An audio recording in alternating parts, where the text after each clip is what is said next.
Welcome back to the program. Kuni Alake from Dangote Industries Limited, the Chief Operating Officer. Thank you. Let's continue with the last 20 minutes we have.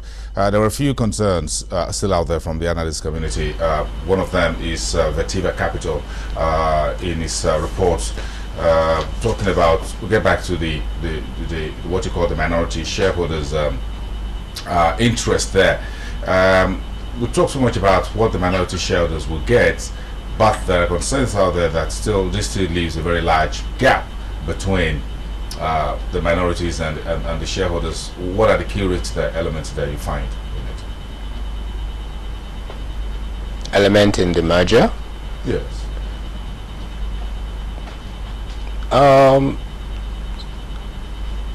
Most of their concern, I think, will be on, it's been on valuation. And I think to that extent we've explained that, and we've also indicated that it's not a one-for-one thing. You're in a business that is a lot smaller than another business. You cannot expect to have one-on-one.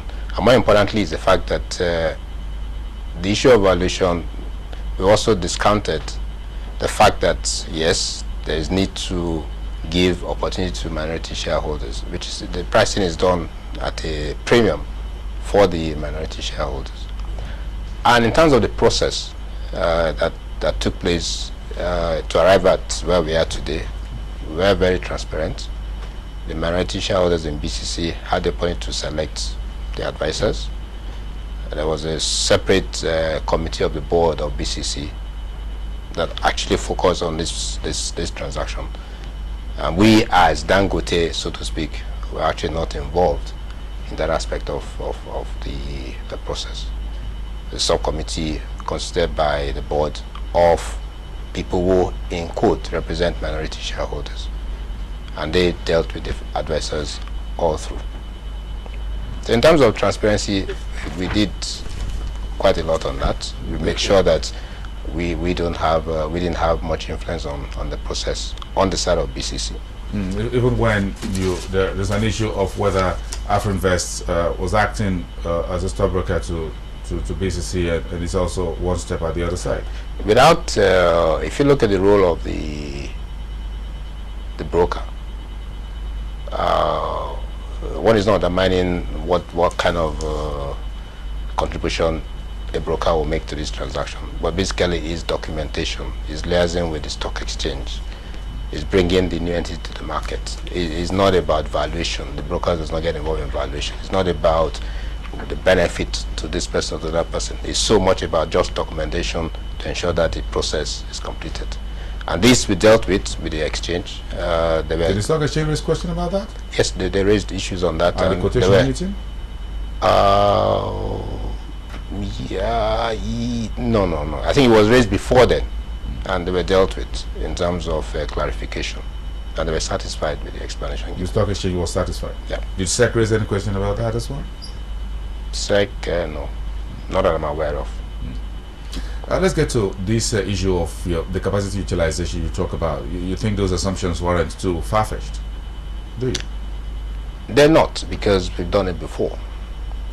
When we completed Obajana, it didn't take us a month to get up to 90% capacity utilization.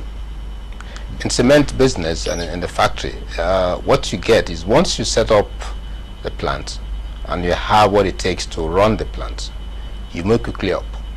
It's not like, oh, you must go 20% after 6 months, then you move up to 40% after 1 year.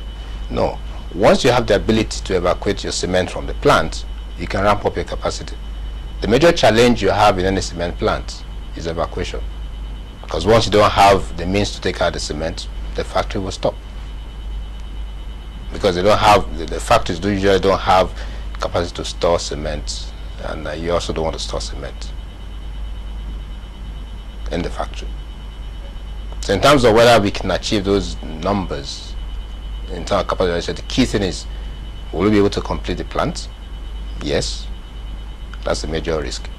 We'll be able to complete it, yes. We have guarantees from the contractors, and there are penalties that amount to virtually about near the same amount you will get if you produce the cement.